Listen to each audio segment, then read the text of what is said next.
So, how fast are ultra fast detectors in optics? We have ultra fast sources, which in this notional case we have chosen to be 50 times 10 to the minus 15 seconds, 50 femtosecond pulses.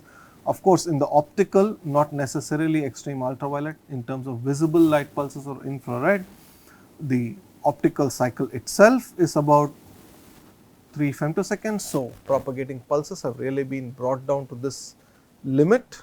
Okay, pulses close to this limit have been produced in the laboratory. So, there is a Guinness Book world record in the Guinness Book for such a thing, even from the optical domain. But with that being the case, detectors nonetheless have a response function, that is, if a pulse is incident on the detector at this instant of time, which is my reference, and it is after all a detector measuring a photo something,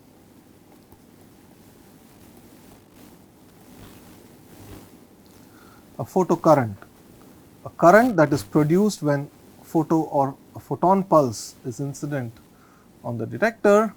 On the upswing, the charging is, we can consider this to be nearly instantaneous.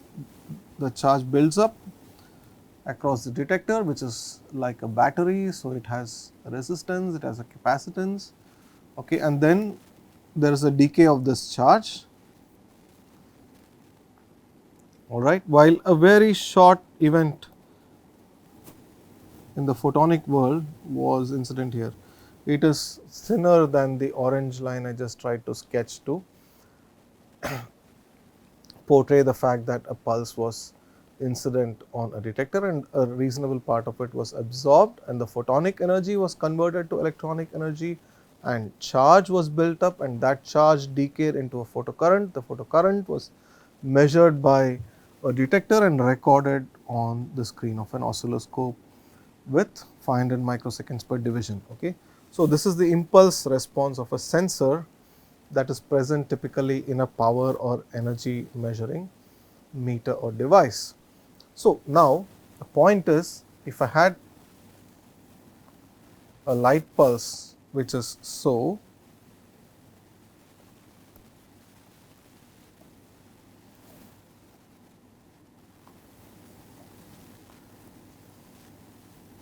with intensity being a function of time, if I had a means, okay, to take a detector whose response times were such that I could sample this pulse in time,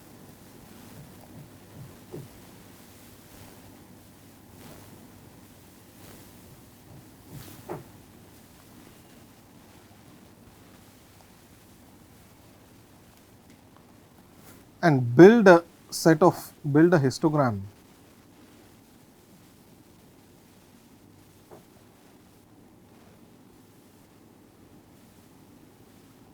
Okay, I am sort of going off the chart here, but like that. Build a histogram like this, I would have recovered temporal information about the pulse. I hope, despite my limited graphical abilities, the idea gets conveyed here. But the whole problem is that this detector is far too slow, and on its natural time scale, if I can't even sketch the width of the pulse with, not even on a computer, it seems. It's like a delta function. The pulse is like a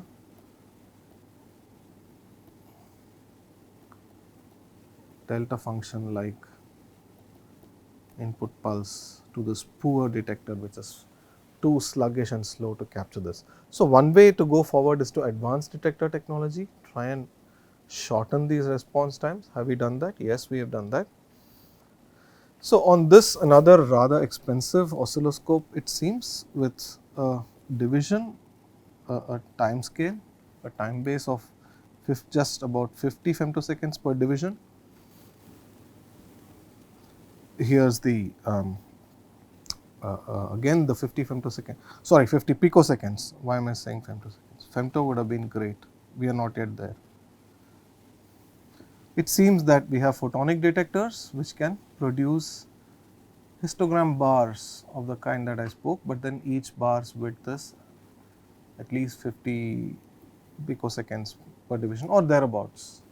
I am just putting an estimate on this, right? But we are 1000 times shorter, and if it's atto, we are even a million times shorter on time scales and demands, right? So, this is a typical sort of circuit where you have a photodiode on which light is incident, and then you have a capacitor, you have a resistor, and do the biasing and stuff and measure the pulses out. Not fast enough, just not good enough. Okay, a very pessimistic statement, but hope that we get motivated by this. So, this is the problem, as we have seen, that we can at best get blurry images of pulses, which we simply do not want. It's it's worse than nothing to get such an image, although for artistic purposes, a golfer swinging his bat, this actually is the opposite of what we want to do, persisting vision. Here the camera shutter is kept open forever as the golfer swings and sort of get a full swoosh, okay, or maybe I do not know how they actually made it. But this is stroboscopy, a ballerina making a characteristic jump. Okay, so now this it is instructive to maybe understand how this photograph was made of the, if you can see the lady taking off like this on a trajectory and making a jump. Of course, these are very fast movements too on the dance floor. So, of course, how this is shot is the stage is darkened and a strobe of light, a flash, you see nothing, everything is dark enough. A flash of light is sent out and you make one frame of this superposed picture. This picture is a superposition of 1, 2, 3, 4, 5, 6, 7, 8, 9, 10 pictures. There are 10 heads over there. So, this is 10 shots superimposed over another, right. So, essentially the dancer must have repeated this motion maybe again and again and again, and then different stages of strobing would have been carried out. Maybe I am correct about this, maybe not, but this is at least one way to build such a picture as they make more and more of these jumps. Each time you come in with a light pulse, light up the stage for a short duration, take a snap, take a snap, take a snap, take a snap. Or maybe someone did this with a series of cameras, 10 cameras, 10 flashes, maybe that is the way it was done. But the whole idea is I am stacking up a set of images.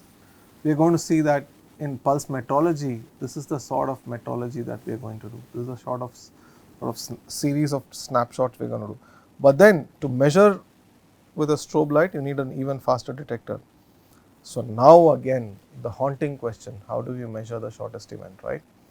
If we do not have this, then putting it in the language of clocks, imagine if you were on a deserted, lost on a deserted island, and this is the only clock you found, apart from the fact that there is sunlight, would this clock have made any sense to any of us? Or if on a spaceship the clock turned into this, right, and if one were to be in it, then this would really mess things up for us. Okay, when we have the shortest events, that is what we are, in a spaceship with no sense of timekeeping whatsoever. So, it's probably getting to be like being sci-fi movie. I don't know, I would liken it to the movie Inception, if you know what I mean, if you have seen one, right. So, something like that, it would make a nice science fiction story, but that is where we are. So, now that we have the shortest events or the ultra short pulses, the only hope for measuring these pulses is to use the pulse itself, right. Let us do the powers of 10 game for a bit, okay, and start looking at how we have shrunk down time scales, right. All natural non-human made time scales, we have the longest living entity, okay, it is not an exotic species of tortoise, it is the universe itself. Written in terms of seconds, it is 1 over an attosecond, which is 10 to the 18 seconds. Okay. On a time scale of 1 second, something per second is the human heartbeat. So, is this a coincidence? I think it is, right. Is there any other meaning to it? I do not know. Do we want to imagine one? Maybe, as a matter of fun or poetic imagination and more after this lecture, not during the lecture. And human existence came up after a lot of time. Pyramids were made 10 to the 10 seconds or so back in time. A month is 1,000,000 seconds, a minute is 60 seconds, and now we go to camera flashes, milli or microsecond, sub-millisecond time scales. The clock cycle of a computer, or in this case the processor in our computer in a pocket, the evil thing is gigahertz, right. State of the art optical light pulses, 10 femtoseconds, even shorter. But Nobel Prize winning pulses here, 10 to the minus 18.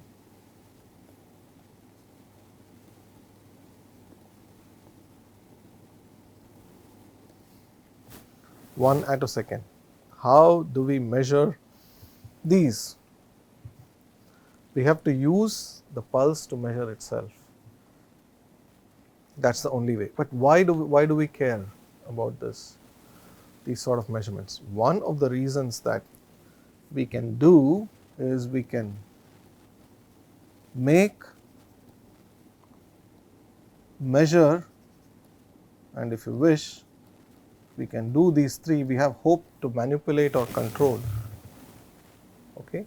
So, this is an example of something from molecular physics. We have, say, a diatomic molecule. Okay, there is no real spring there, say H and H. What can happen? We looked at this in the case of water molecules, they can rotate, but global warming is due to vibrational motion. So, these molecules can, of course, vibrate. The imaginary spring stretches and compresses, and you can the two hydrogen atoms can vibrate, right. So, now as we do this, obviously some energy goes into this scenario. Here the two nuclei and the electron clouds are far apart. So, the electrostatic repulsion, if you wish, between the two atoms is lower. So, the potential energy in scenario 1, scenario 2, scenario 3 are different. Scenario 2, there is more potential energy stored in the molecule. Of course, the remaining is the kinetic energy. As a closed system, total energy would be conserved, and this same thing like that of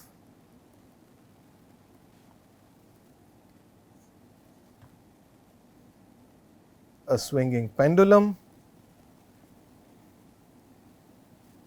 or in this case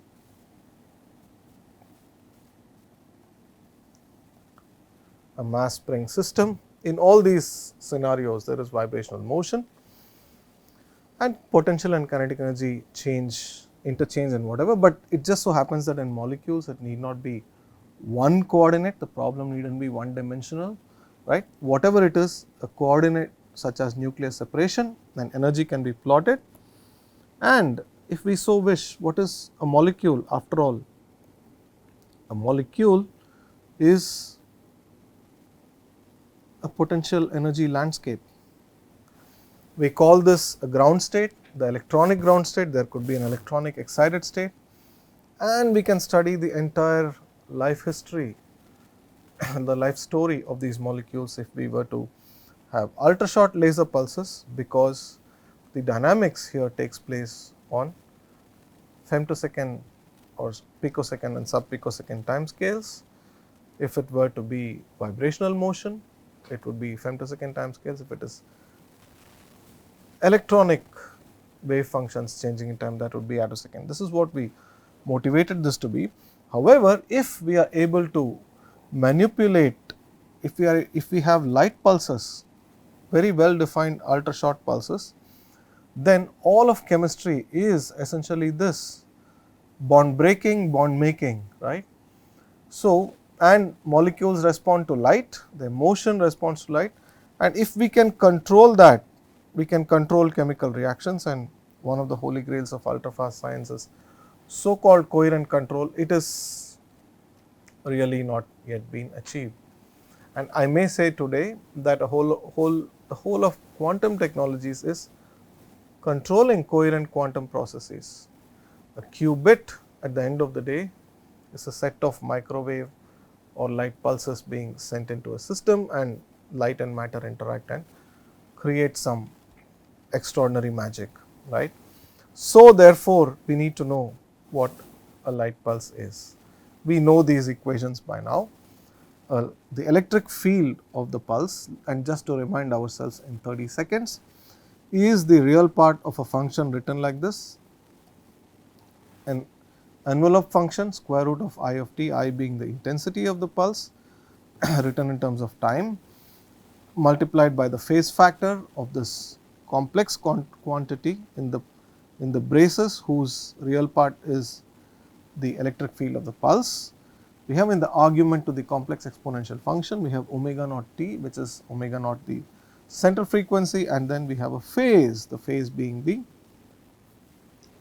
instantaneous time dependent phase. Why am I boring you with this? This is because now we can very precisely quantify what we want to measure. What we want to measure in the time domain, for that matter, is on an axis of time, how the intensity varies with time, I of t, determine this, half the battle won or less than half maybe, and measure the phase, instantaneous phase as a function of time.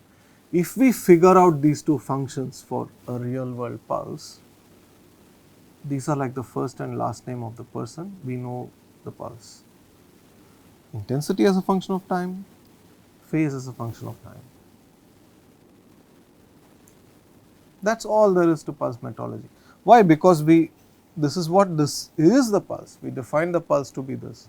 So, this is all we need to measure, but this does not, extricate us from the problem that we created for ourselves, which is to say that we essentially have a scenario where we have the shortest events in time and we need to manage measuring them. Okay. Alternatively, and it is useful to state this here and carry this forward hereafter, we can look at this entire thing on the frequency domain, right. Alternately, or in scenarios, if we can't do this, in fact we could not do this. This was the setting up of the problem, that we do not have events shorter than the shortest event in time. If we can't do this, we can at least try to do this. Determine the spectrum. Can we not do this? Very likely we can. We have seen this before. But even more importantly, determine the spectral phase function. So, instead of determining things on the time axis, let us go to the frequency domain, determine the equivalent of the intensity in the frequency domain, which is the spectrum or the spectral intensity, and determine the partner of temporal phase, which is spectral phase. If we succeed in determining the spectrum or the spectral intensity function and the spectral phase function, that is it, we have won the game.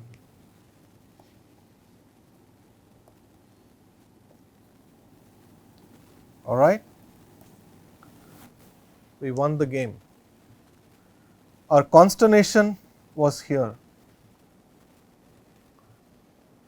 Time domain, too fast. I can never in my life imagine racing with, okay, Usain Bolt, who of course retired from racing, even in his retirement, right?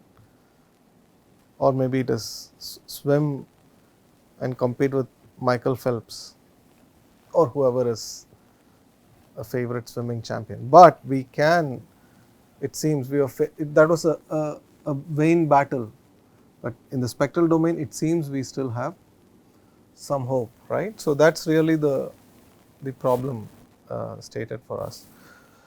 Now, we know concepts like the chirp of the pulse, which arise from the fact that we can define the instantaneous frequency of the pulse, which is omega of t, which is the temporal derivative of the omega naught t minus phi of t factor. In defining the pulse, we have things like linear chirp, which this iconic image of the pulse essentially represents for us. Ultimately,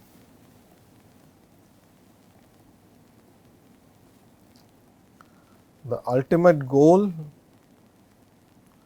is to get this pretty picture, but in the real world, in the laboratory, with our hands, heads and hearts, after spending maybe many hours, but probably not having to spend too many hours. That is what we will want to see. Alright. So, we also can recap concepts like the group delay, which we encountered earlier. Okay, this is the analog of the instantaneous frequency. So, the derivative of the instantaneous phase function was the instantaneous frequency. Its analog in the spectral domain is to take the spectral phase and figure out its derivative, that is the group delay. We discussed all this at length. Therefore, it seems our hope lies in this ancient device, even to measure the most modern of pulses, this ancient frequency domain device or the spectrometer, which was possibly invented, or at least first references get made to Kirchhoff's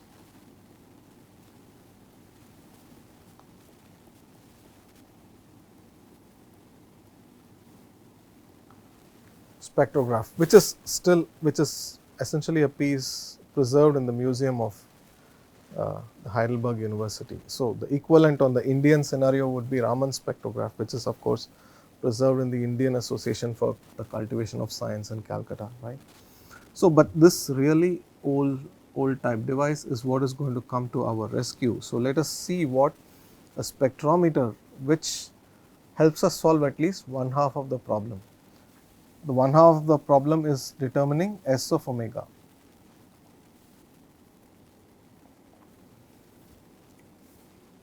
That is a spectral domain measurement. So, separate the frequencies of wavelengths and measure the intensity at each wavelength. So, what is a spectrometer? A spectrometer is something that measures the spectrum, right, but that is just a definition. Now, we take this word spectrum seriously and synonymize it with wavelength.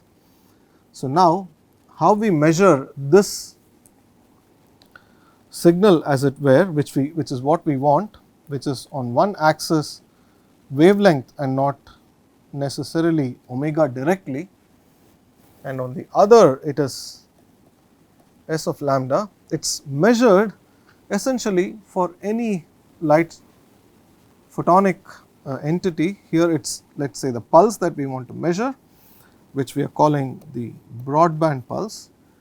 We make this, force it to enter through the slit. So, if the pulse had a finite transverse extent going into a slit is basically two knife edges or razor blades kept very close to each other at distances of, with the distance in between, the gap distance in between to be of the order of 5, 10, 15, 20, 25 micrometers.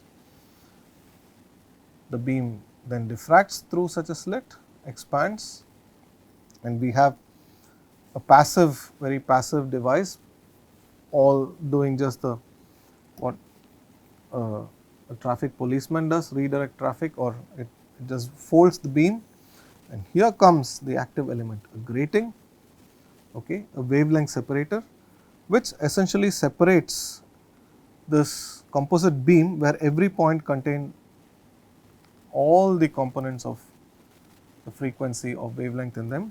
So, white light, if you wish, all the way it was white here, white bounds to the mirror, it was white when it came into the grating. When it exited the grating, the colors got separated, colors of wavelengths got separated in space. All right. Once the colors or wavelengths got separated in space, just place a camera at a suitably chosen point.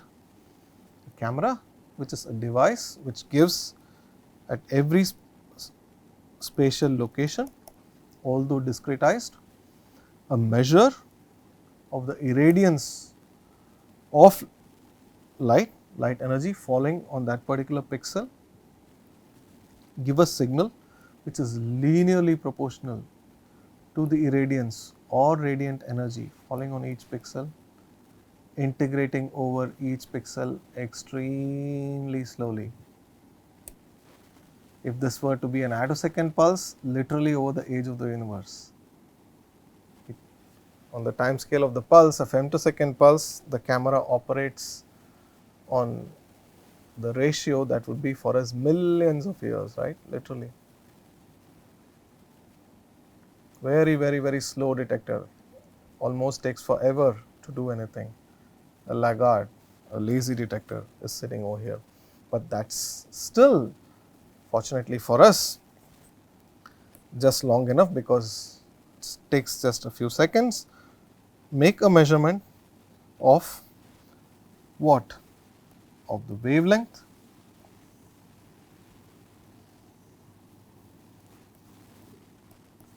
versus spectral intensity. In other words, on the same scale, we had some x,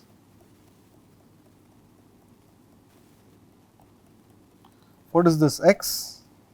X is just pixel number, 0, 1, 2, 3, 4,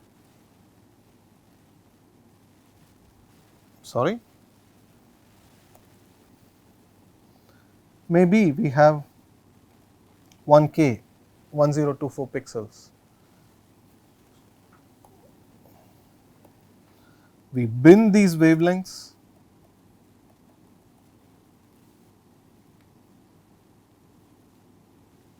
into say 1K, or maybe in modern cameras 1K is laughable, maybe megapixels, 40, 100. Does anybody have a 100 megapixel camera on their phones? Okay, I wish as a mobile phone photography buff that we do, that I had one.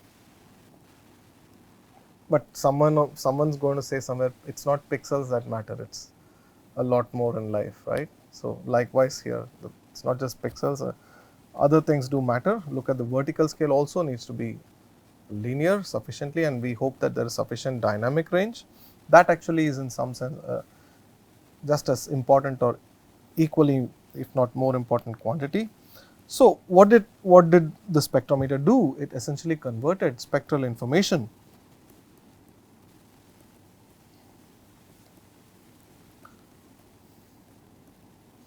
to spatial information.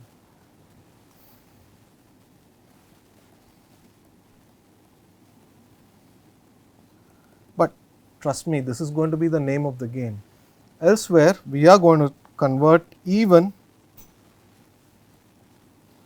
temporal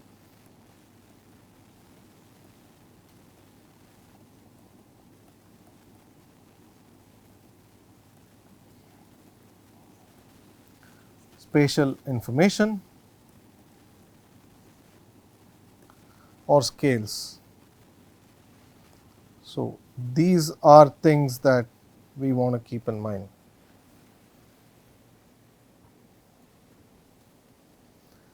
This is how we are going to win the game, but in the next lecture, since we've run out of time today. With that, I will pause for here today and take any questions which you may have.